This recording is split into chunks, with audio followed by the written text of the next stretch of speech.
Hello students, welcome to your English class.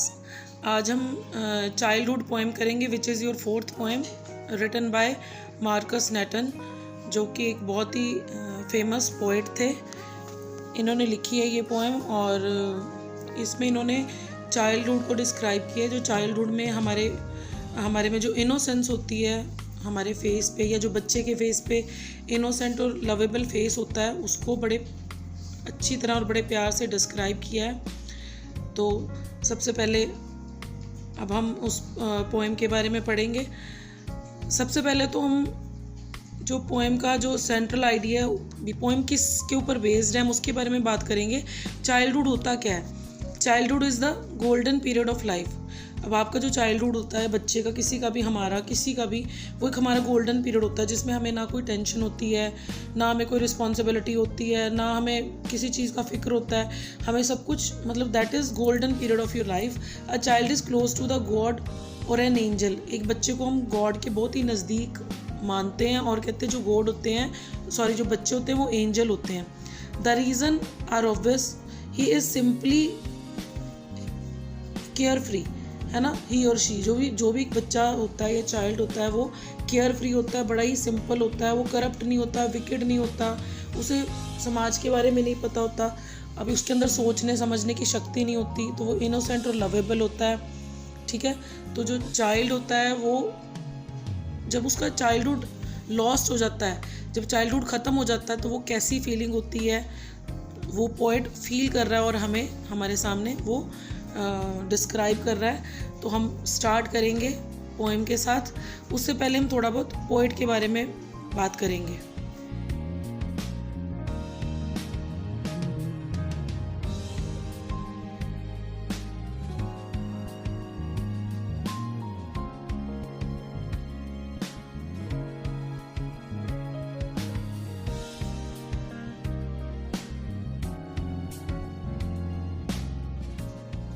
This poem is written by Markus नेटन।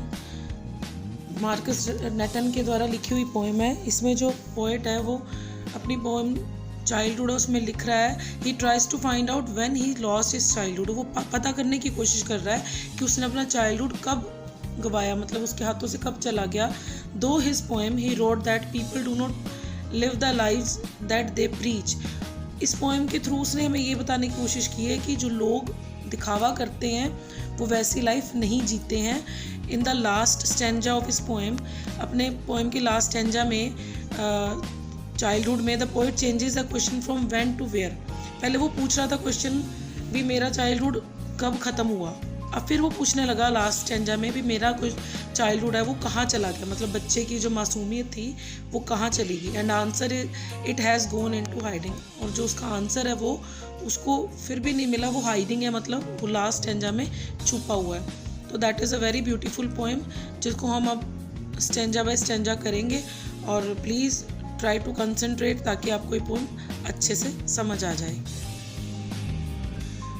When did my childhood go? Was it the day I ceased to be 11? Was it the time I realized that hell and heaven?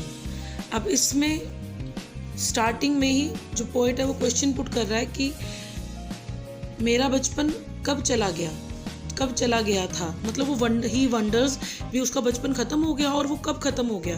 कहता वो अपने आप से question पूछ रहा है कि क्या वो दिन था जब मैं 11 साल का हो गया, और क्या वो टाइम था जब मुझे रियलाइज़ हुआ कि क्या स्वर्ग है और क्या नर्क है। मतलब उसका कहना क्या है, भी कहने का मतलब क्या है कि जब मैं मतलब अपने साइकोलॉजिकली या अपने ब्रेन के थ्रू बड़ा हो गया, जब मुझे अच्छे बुरे की समझ आ गई, और या फिर मुझे जब मैं 11 सालों का हो गया, मैं मतलब एडोलसेंट एज में आ गया, जब मेरा बचपन ख़त्म हो गया। The poet wonders when he lost his childhood, he reflects that perhaps it was the day when he cross the age of 11। भी शायद वो दिन था जब वो 11 साल का हो चुका था, या maybe it was that stage when he realize that the concept of hell and heaven. भी शायद वो वाला दिन हो जब उसको कंसेप्ट समझ आ गया कि क्या हेल है और क्या हेवन है। About which he has been taught since his childhood, जिसके बारे में उसे बचपन से ही समझाया जा रहा था, पढ़ाया जा रहा था। Did not exist in reality, मतलब जो हेवन और हेल है एक्चुअल में वो एग्जिस्ट नहीं करता, ठीक है। ज्योग्राफी टेक्स्ट बुक्स में हमें कोई लोकेशन नहीं दे रखी ऐसे प्लेसेस की भी ये हेल है और ये हेवन है, ये हमारी स्टेट ऑफ माइंड है।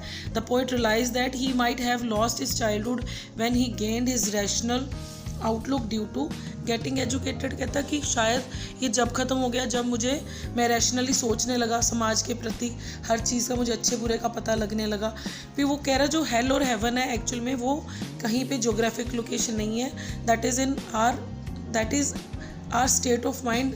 ये जो प्लेसेस है हमारे माइंड में प्रिवेल करते हैं। अगर हम कुछ अच्छा करते हैं तो हमें फीलिंग ऑफ हेवन आती है, और अगर हम कुछ बुरा करते हैं, कोई क्राइम करते हैं, तो वो जो हमारे अंदर पछतावा होता है या हम रिग्रेट करते हैं, तो that is physical hello. Actual में हेल और कोई नहीं होता। तो कहते हैं कि पोइट अपने आप से क्वेश्चन पे क्वेश्चन कर रहा है और वो इस चीज़ का आंसर जल्दी से जल्दी ढूंढना चाहता है।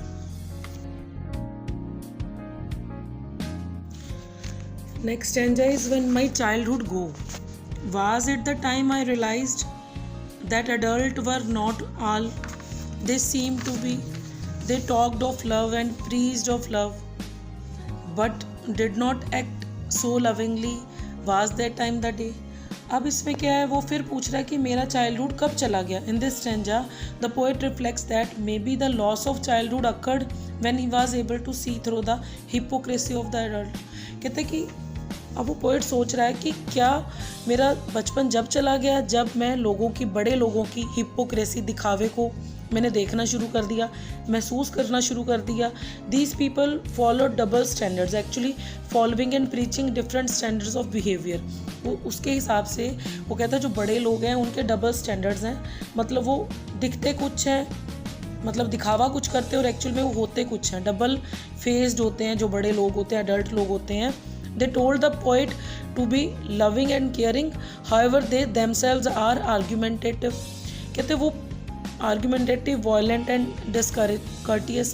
कहते वो पोएट को बड़े लोग, मतलब जो उसके घर के बड़े लोग हैं, उसे प्यार करना, लोगों से अच्छा बिहेव करना, लोगों की केयर करना सिखाते हैं, पर एक्चुअल में वो खुद आर्ग्यूमेंटेटिव, दूसरों के सामने बोलते हैं, वायलेंस वाले, मार धाड़ करने वाले होते हैं, हिंसा करने वाले होते हैं और किसी का एहसान मानने वाले नहीं होते। Their behavior was a far cry from the love they sermonized about and advocated so to the child. Perhaps, says the poet, recognizing the broken trust was a major step towards adulthood. वो कहता है जो behaviour, मतलब जो चिल्लाते हैं, दिखावा करते हैं, है ना, जो चीज़ बच्चों को मतलब प्यार दिखाते हैं, एक्चुअल में वो लोग वैसे नहीं होते। तो कहते क्या वो वाला दिन था जब मुझे उनकी वो वाली सारी चीज़ें जो एक्चुअल में वो दिखते हैं वैसे नहीं है और अंदर से जैसे हैं, मतलब उनकी एक्चुअल जो सेल्फ है मैं जब से देखने लगा तब मेरा चाइल्डहुड चला गया। कहता ये सारी, शायद कहते जब ये सारी चीज़ें मैंने रिकॉग्नाइज करनी शुरू कर दी और मेरा जो ट्रस्ट है, जो भी समाज अच्छा है, लोग बड़े जो लोग होते हैं, अडल्ट्स होते हैं, वो अच्छे होते हैं, जब कहता है ये सारा मेरा ट्रस्ट टूट गया, तो क्या वो वाला जब जिस दिन वो ट्रस्ट टूटा और मुझे उनकी असलियत पता लगी अडल्ट्स की, कहता तब वो मेरा चाइल्डहुड से अडल्टहुड की तरफ मेरा पहला कदम था। तो वो अपने आप से अगेन एंड अगेन यही क्वेश्चंस पुट कर रहा है और पूछी जा रहा है। Now the third stanza, when did my childhood go. Again वो फिर क्वेश्चन पूछ रहा है भी मेरा जो चाइल्डहुड है, मेरा बचपन है, कहाँ चला गया। Was it when I found my mind was really mine to use whichever was the way I choose producing thoughts that were not those of other people but my own and my alone was that day. अब वो अपने आप से question कर रहा है कि कहता कि क्या जब मुझे फील हुआ कि जो मेरा माइंड है वो मेरा अपना है, like the poet ask the same question and again and again but with the different options and opinions, he trying to guess कि when he was actually lost his childhood. Perhaps it was the day when he realized that his mind could think independently, forming his own opinions and being able to take his own decisions. भी कहते जब उसे पता लगा कि जो मेरा दिमाग है वो इंडिपेंडेंटली मेरा ही है, मैं अपनी ओपिनियन बना सकता हूँ, है ना, और मेरे अपने डिसीजन है। He gained a sense of individuality. क्या ये वो दिन था जब मुझे पता लगा कि मेरी अपनी एक आइडेंटिटी है, इंडिविजुअलिटी है, which set him free from the pre conceived opinions of others. जैसे हम छोटे बच्चों को कहते हैं ना ये चीज़ बुरी है, ये चीज़ अच्छी है, ऐसे करना चाहिए, हम छोटे बच्चों को माइंड में वो बातें फीड करते हैं, डालते हैं। तो कहता है जब मतलब मेरा माइंड उन चीज़ों से फ्री हुआ कि जिसमें मेरे पास पहले से मुझे प्री कंसीव्ड ओपिनियंस जो दूसरों की थी वो मैंने लेनी बंद कर दी। क्या वो दिन था जब मेरे साथ चाइल्डहुड चला गया। His own individual options, opinions and experience shape his thoughts now and he realize that this might have been the time when he lost his childhood innocence completely. कहता है जब उसकी अपनी इंडिविजुअल ओपिनियंस, एक्सपीरियंस ने मिल के उसके thoughts को shape किया, अब कहता है उसने रियलाइज़ किया है कि शायद ये वही दिन है जब मैंने अपनी चाइल्डहुड इनोसेंस को कम्प्लीटली गवा दिया। तो अब उसे अपनी क्वेश्चन का आंसर कहीं ना कहीं मिलना शुरू हो रहा है, क्योंकि वो डिफरेंट तरीक़ों से, डिफरेंट ओपिनियन से अपने क्वेश्चन का आंसर फाइंड आउट करने की कोशिश कर रहा है। Now next and last stanza, where did my childhood go? It went to some forgotten places that's hidden in an infant's face, that's all I know. Infant क्या होता है? इन्फेंट होता है जो बिल्कुल स्मॉल चाइल्ड होता है, बिल्कुल छोटा सा बच्चा जिसका अभी बर्थ हुआ होता है। कहते हैं अब शायद उसको अपने क्वेश्चन का आंसर मिलना शुरू हो रहा है। इन दिस स्टैंजा पोइट ने ना अपना जो क्वेश्चन है वो चेंज कर दिया। पहले व्हेन था, अब वो वेयर पूछ रहा है ना।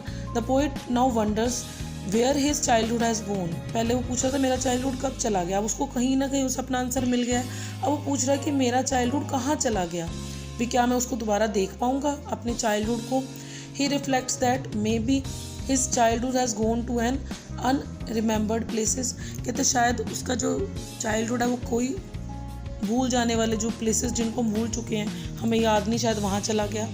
The poet also says that childhood can be found in the innocent face of a child who does not have any pretensions and rationality and who trust other unconditionally. कहते हो सकता है कि वो जो चाइल्डहुड है कहता है वो मुझे उस एक छोटे बच्चे के फेस पर हम देख सकते हैं जिसकी अपनी कोई प्रिटेंशंस नहीं है, कोई रेशनैलिटी नहीं उसको पता, और जो दूसरों के ऊपर बिना किसी शक के विश्वास कर लेता है। In other words a small child is full of innocence and there one can find one's own childhood. और कहता है कि जो एक बच्चा है, जो उसका बच्चे का फेस इनोसेंस से भरा होता है, और हम वहाँ पर अपना जो चाइल्डहुड है उस बच्चे के फेस के ऊपर ढूंढ सकते हैं, देख सकते हैं।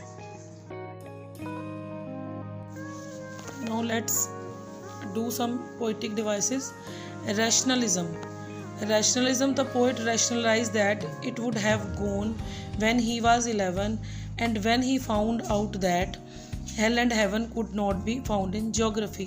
अब इसने एक ना पोइटिक डिवाइस यूज़ किया पोइट ने, रैशनलिज्म कहते पोइट ने रैशनलाइज किया है कि जब वो क्वेश्चन पूछ रहा है ना, जो पोइट है वो क्वेश्चन पूछ रहा है कि क्या वो मेरा चाइल्डहुड जब चला गया जब मैं 11 साल का था, या फिर जब मुझे रियलाइज़ हुआ कि जो हेल और हेवन है वो जोग्राफ़ी में कहीं भी किसी भी प्लेस पर एग्जिस्ट नहीं करते हैं, वो हमारे स्टेट ऑफ माइंड में एग्जिस्ट करते हैं। मतलब रैशनलिज्म वो होता है जब हम अच्छे और बुरे की हमें पहचान हो जाती है, हमें ये पता लगता है ये चीज़ अच्छी है, ये बुरी है, हमें ये काम करना चाहिए, हमें ये काम नहीं करना चाहिए, ये हमें कोई और नहीं बताता, हम खुद अपने माइंड से समझने लग जाते हैं, तो दैट इज़ कॉल्ड रैशनलिज्म।